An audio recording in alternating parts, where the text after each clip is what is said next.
사도 바울의 갈라티아서 말씀입니다. 형제 여러분, 때가 찾아 하느님께서 당신의 아드님을 보내시어 여인에게서 태어나 율법 아래 놓이게 하셨습니다. 율법 아래 있는 이들을 속량하시어 우리가 하느님의 자녀가 되는 자격을 얻게 하시려는 것이었습니다. 진정 여러분이 자녀이기 때문에 하느님께서 당신 아드님의 영을 우리 마음 안에 보내주셨습니다. 그 영께서 아빠, 아버지 하고 외치고 계십니다. 그러므로 그대는 더 이상 종이 아니라 자녀입니다. 그리고 자녀라면 하느님께서 세워주신 상속자이기도 합니다. 주님의 말씀입니다. 하나님께서 여러분과 함께 루카가 전한 거룩한 복음입니다.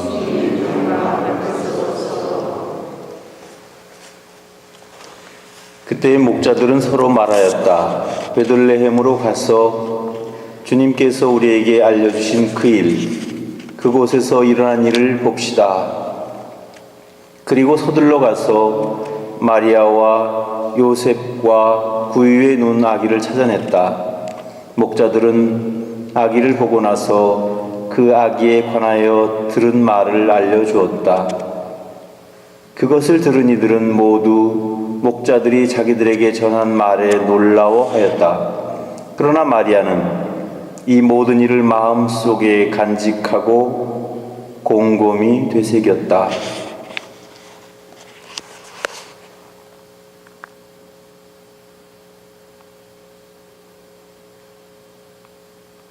주님의 말씀입니다.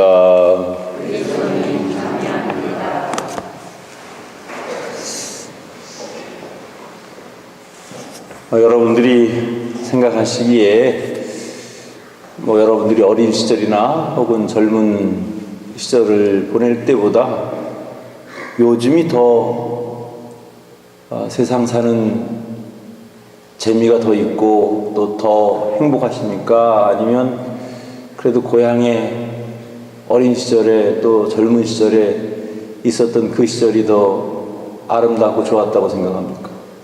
지금이 더 좋아요? 글쎄요, 그렇게 생각할 수도 있을 겁니다. 그렇지만 저는 그렇게 생각하지 않습니다. 가면 갈수록 물질은 풍요로워지는데 반해서 사람들의 만족도, 그걸 다른 말로 표현하면 행복을 느끼는 지수라고 볼 수도 있겠죠? 그런 것은 점점 더 떨어지는 것 같아요. 왜 그럴까? 물론 그런 것을 한마디로 다 표현해가지고 이것이다라고 말할 수는 없겠지만 그래도 중요한 이유 중에 하나는 사람들이 자꾸만 순박함을 잃어간다. 순수함을 잃어가기 때문이다. 그걸 또 다른 말로 얘기하면 욕심이 많아지기 때문이다. 이렇게 볼 수 있을 것 같습니다. 사실 여러분들도 다른 데에 더 이렇게 좀 경제적으로 어려운 그런 나라 다녀보셨겠지만 방글라데시나 또 인도네시아나 혹은 동남아 어떤 이런 나라에 가보면 분명히 그 사람들은 우리보다 훨씬 못 먹고 못 입고 못 사는데도 항상 웃으면서 아주 즐거운 그런 표정을 가지고 또 말할 때도 까르르 웃으면서 이렇게 이야기합니다. 도대체 이 차이가 뭘까? 그리고 실제로 이렇게 조사를 해보면 어느 나라가 행복지수가 가장 높을까? 그런 걸 조사를 해보면 경제적으로 잘 사는 나라가 행복지수가 높은 게 아니라 오히려 어떤 때는 방글라데시가 어떤 때 1등 했다가 어떤 때는 또 다른 나라가 스리랑카가 1등 할 때도 있고 이렇게 좀 약간은 좀 못 사는, 경제적으로 못 사는 나라에 사는 사람들이 오히려 행복함을 더 많이 느낀다고 합니다. 그래서 그렇다고 해서 우리가 일부러 못 사는 나라에 가서 살아야지만 행복해지느냐? 그런 건 또 아닙니다. 아니지만 기왕에 우리가 살면서 우리가 살고 있는 이 자리를 떠날 수 없다면 이 자리에서 만족하고 행복하고 이렇게 살 수는 없을까? 우리가 추구하는 바를 조금만 바꾸면 그렇게 되지 않을까 생각하는데, 특별히 요즘 사람들은 너무 감각적이고 이렇게 물질적이고 또 이렇게 겉으로 금방 드러나는 것에 더 많은 관심을 갖는 것 같아요. 그래서 잘 입고 잘 먹고 뭐 남들한테 그럴싸하게 보이고 그런 거를 더 좋아하는 것 같아요.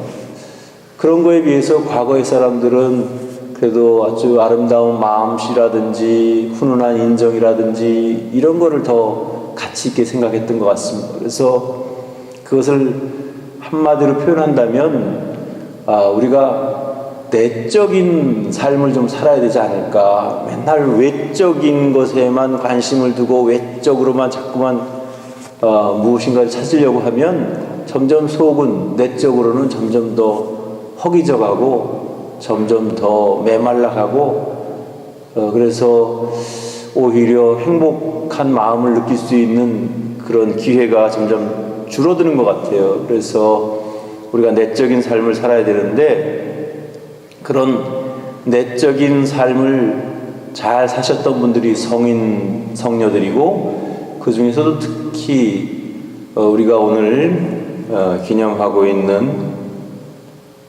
동정성모 마리아께서는 어떤 처지에서든지 항상 만족할 줄 알고 감사할 줄 알고 행복하게 살았던 것 같습니다. 우리가 알다시피 성경에서 보면은 뭐 성모님이 사셨던 성모 마리아께서 사셨던 그 가정이 그렇게 모든 조건을 다 갖춘 행복한 가정이 아니었잖아요. 그죠?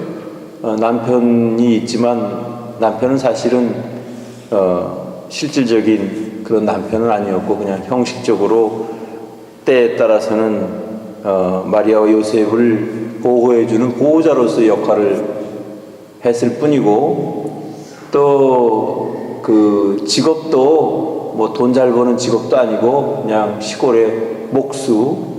시골의 목수는 지금의 뭐 이렇게 훌륭한 그런 그 공사 건설하는 그런 목수가 아니고 그냥 동네에서 뭐 고쳐달라 그러면 간단하게 고쳐주고 뭐 좀 짜달라 그러면 간단하게 짜주고 그렇게 근근히 생활이나 할 수 있는 그 정도의 경제적인 상황이었을 겁니다. 그러니까 어떤 환경적으로 보거나 또 경제적으로 봐도 결코 그렇게 넉넉하고 부유한 삶을 사셨던 분은 아닙니다. 그러나 거기에 관심이 있지 않기 때문에 거기에 목표가 있는 것이 아니라 오직 하느님을 향한 그런 마음, 그런 믿음이 더 중요했기 때문에 마리아는 끝까지 순명하면서도 행복하게 살 수 있지 않았는가 하는 생각을 해봅니다. 오늘 복음에서도 목동들이 예수님 천사들의 아뢰음을 듣고 예수님을 경배하러 가죠. 그래요. 목동들은 그렇게 잘 사는 사람들이 아니죠. 그 목동들도 밤새워서 양들을 지키고 그리고 거의 바깥에서 한 대짬을 자야 되는 그런 고생스러운 그런 위치에 있는 사람들이었지만 그래도 그 순박한 마음 때문에 천사의 이야기를 듣고 아기 예수님을 경배하러 가죠. 이처럼 오늘날에도 이런 목동과 같은 순박한 마음을 가진 그런 사람들이 더욱더 필요한 그런 세상이 아닌가. 그래야 더 우리가 살아가면서 정겹게 살아갈 수 있는 그런 여지가 되지 않나 그런 생각이 듭니다. 뿐만 아니라 목동들은 자기들이 들은 이야기를 천사들로부터 들은 이야기를 동네 사람들에게 다 들려줍니다. 그래서 동네 사람들은 그 이야기를 듣고 놀라워하였다 그랬습니다. 그러나 단 하나 마리아께서는 그것을 마음속에 간직하고 곰곰이 되새겼다라는 표현이 하는데 이것은 다른 말로 이야기하면 내적인 삶을 살았다, 깊이 있는 삶을 살았다 이렇게 볼 수 있을 것 같아요.